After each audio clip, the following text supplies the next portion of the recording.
Kembali lagi bersama saya Dian Pratiwi di dalam acara Bali Profile Top TV Bali edisi Senin 7 Maret 2022. Siaran televisi digital Indonesia sudah tidak dapat terelakkan lagi keberadaannya. Sistem penyiaran digital merupakan perkembangan yang sangat pesat di dunia penyiaran, di mana terdapat peningkatan kapasitas layanan melalui efisiensi pemanfaatan spektrum frekuensi radio. Sistem penyiaran televisi bukan hanya mampu menyalurkan data gambar dan suara, tetapi juga memiliki kemampuan multifungsi dan multimedia seperti layanan interaktif dan bahkan informasi peringatan dini bencana. Nah, untuk lebih mengenal lebih dalam terkait dengan TV digital, saat ini saya sudah bersama dengan Ketua KPID Provinsi Bali, Bapak IGD Agus Astape, Estos Esikom MM, atau yang biasa dikenal dengan Bapak Agus Astike. Ya. Bagaimana Pak kabarnya? Kabar baik, Madian sehat. Baik. Kita ketemu lagi ya sekarang. Ya. Dan juga didampingi dengan Bapak Gus Yogi, Komisioner KPID Bali. Sehat Pak? Sehat. Ya Bapak, terkait dengan TV digital, mungkin ini masih banyak masyarakat yang masih awam Pak ya dengan istilah migrasi TV analog ke TV digital. Mungkin bisa dijelaskan Pak sedikit. Ya, terima kasih Mbak Dian. Kalau berkaitan dengan TV digital ini, TV digital itu artinya TV yang ada sekarang hanya rumahnya pindah. Jadi sekarang ini kan analog namanya, nanti akan pindah frekuensinya menjadi frekuensi di 700 MHz namanya. Jadi selama ini MHz itu terlalu boros frekuensinya, sehingga dia akan menciut menjadi ke yang lebih irit. Nah, terkait dengan TV digital ini nanti ada 4 pemenang MUX atau multiplexing yang ada di Bali ya. Jadi Metro TV, Antv, Nusantara TV sama TVRI. Nanti semua TV itu wajib untuk pindah ke migrasi ke TV multiplexing tersebut. Jadi satu multiplexing itu ada sekitar 8 sampai 10 channel. Dengan demikian apabila ada 4 multiplexing berarti akan ada sekitar 32 channel yang tersedia slotnya. Nah, untuk itulah nanti kemungkinan konten yang ada di TV digital akan jauh lebih banyak. Sementara sekarang di KPID Bali kan ada sekitar 16 siaran yang kita pantau. Bahkan laporan sampai TV lokal yang ada sekarang ini sekitar 22. Berarti dengan adanya 32 channel berarti ada 10 yang nambah. Jadi kalau dengan TV digital masyarakat akan mendapatkan konten yang lebih banyak. Ya. Kedua tentu jelas teknologinya lebih canggih, suara lebih jernih, gambar lebih bersih. Tidak ada lagi gambar-gambar semut, tidak ada lagi suara-suara keras-keras, tapi yang ada sinyal dan no sinyal. Jadi gambar jelas dan tidak ada sinyal. Nah, termasuk juga TV lokal seperti Top TV dan lain sebagainya yang ada di Singaraja ini wajib untuk pindah ke TV digital paling lambat tanggal 2 November nanti 2022. Sudah mulai tanggal 30 April 2022 ini. Jadi dengan demikian nanti semua dalam proses 1 bulan 2 bulan ini harus persiapan migrasi pindah dengan cara apa? Dengan cara meregistrasi di Kominfo, mendaftar, kemudian mengisi formulir, dan yang penting melampirkan perjanjian kerjasama dengan pemenang MUX. Misalnya mau nyewa di mana? Mau nyewa di TVRI, mau nyewa di Antv, mau nyewa di Nusantara TV atau Metro TV. Nanti di situ dicantelkan, di situ ada MUX atau multiplexing yang sinyalnya bisa ditangkap dan itu yang menyebar.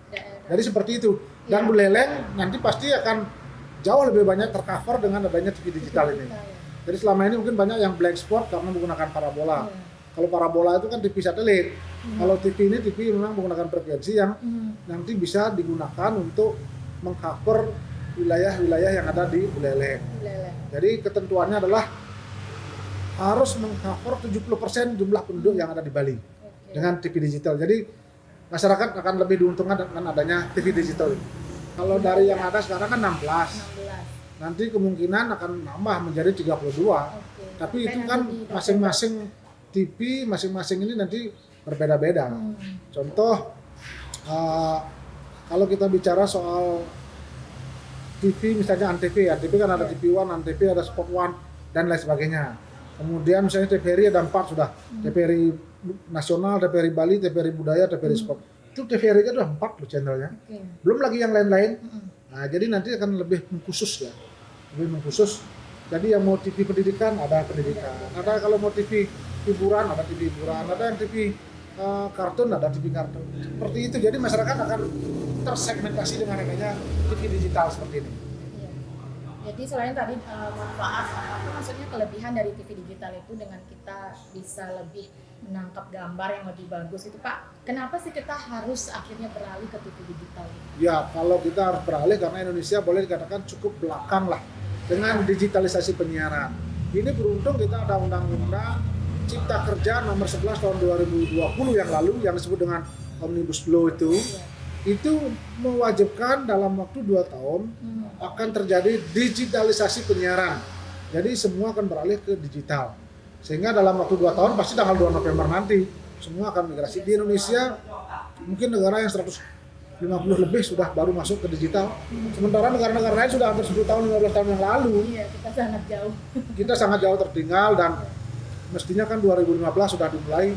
Tapi terus diulur karena tidak ketidaksiapan infrastruktur, karena kan harus membangun pemancar baru, alat yang baru, kemudian alat-alat yang dulu analog TV itu kan harus berubah menjadi digital, itu perlu biaya dan sebagainya, sehingga mungkin dunia lembaga penyiaran itu komplain dan mungkin belum siap, dan akhirnya ya mau tidak mau sekarang harus siap. Harus siap, iya. Ya. Nah untuk siap itu apa sih yang harus disiapkan Pak oleh masyarakat untuk bisa menangkap TV? Kalau yang perlu disiapkan masyarakat tentu jelas TV. Kalau yang TV-nya masih analog, TV tabung, ya perlu ada alat set-top box namanya, STB. Jadi dia beli STB yang mandiri, kalau memang secara ekonomi mampu, ya mandiri dia beli. Tapi kalau tidak mampu, masyarakat akan mendapatkan set-top box gratis sesuai dengan data di Kementerian Sosial, itu sekitar 6,7 juta seluruh Indonesia. Jadi ada subsidinya? Ada subsidi untuk yang masuk kategori rumah tangga miskin. Itu dari mana rumah tangga miskin itu? Pasti dari data yang ada di Kementerian Sosial. Misalnya kita cek, kalau nama kita ada di situ, ya berarti dapat. Tapi kalau tidak ada, ya berarti kita tidak tercatat sebagai rumah tangga miskin. Kedua, ketika dia tercatat di daftar rumah tangga miskin, dia juga belum tentu dapat set-top box gratis, karena dia harus punya TV. Ketika dia dibawakan set-top box nanti tidak punya TV analog, udah apa itu? Berarti kan kembali lagi set-top box-nya. Jadi semua sudah diatur dan sudah dipikirkan oleh pemerintah. Nah, kemudian yang mungkin menjadi pertanyaan bagi masyarakat ini, apakah ini berbayar gitu Pak? Sama seperti misalnya Netflix dan lain-lain. Ya betul, ini pertanyaan sering muncul. TV digital bukan TV berbayar, bukan TV yang menggunakan internet. Dia hanya TV yang seperti ada sekarang, hanya pindah rumah, pindah channel, pindah kanal gitu ya. Jadi seperti yang TV-TV yang ada di sekarang, yang ada di rumah-rumah itu. Kalau TV berbayar itu kan TV berlangganan.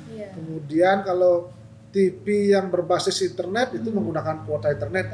Itu disebut dengan OTT, over the top. Jadi audio visual berbasis internet. Jadi itu berbeda. Jadi jangan khawatir dengan TV digital tidak menggunakan internet, tidak berbayar, dan masyarakat tidak perlu keluar uang untuk nonton TV itu. Iya. Terima kasih Pak. Mungkin saya sedikit ke Pak Gus Yogi. Gimana sih mungkin yang diharapkan dengan adanya TV migrasi ke digital ini Pak? Mungkin diharapkan dari KPID ataupun dari pribadi? Kalau saya secara pribadi inginnya di mana TV digital ini sudah terlaksana nanti, kita di masyarakat lebih terbantu. Jadi di mana kan di Buleleng ini ada beberapa blind spot. Jadi di datangnya TV digital nanti ya tidak sudah tercover blind spot. Dan masyarakat juga lebih terpenuhi untuk bagian channel-channel yang menarik. Jadi kita kan di penyiaran yang pastinya untuk mencerdaskan masyarakat. Sebagai moto kita di KPI, penyiaran sehat, masyarakat cerdas.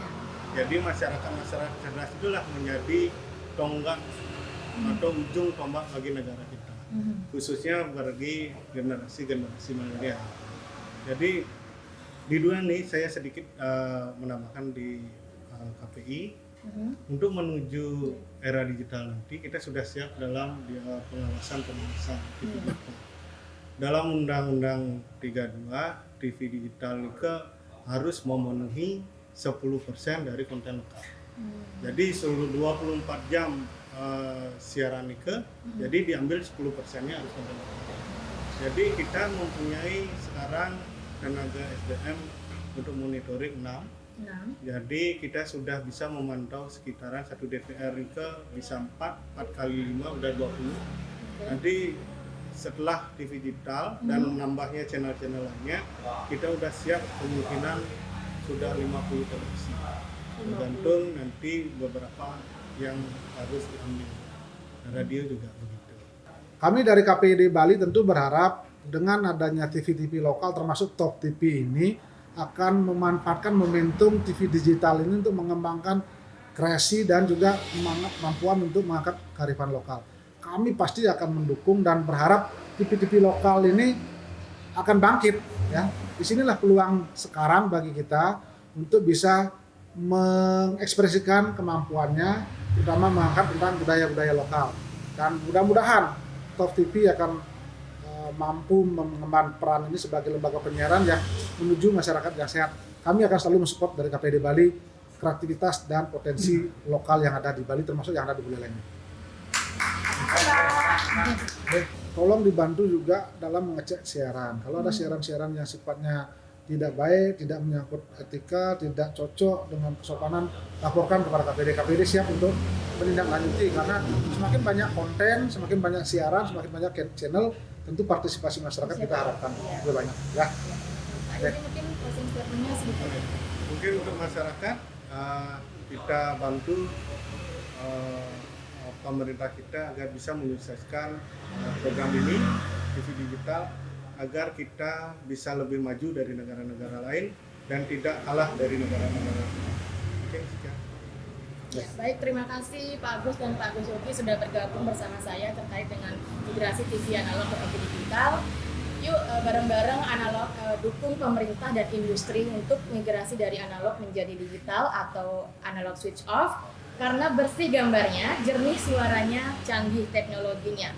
Indonesia terkoneksi, semakin digital, semakin maju. Saya Dian Pratiwi, pamit undur diri. Selamat siang dan sampai jumpa.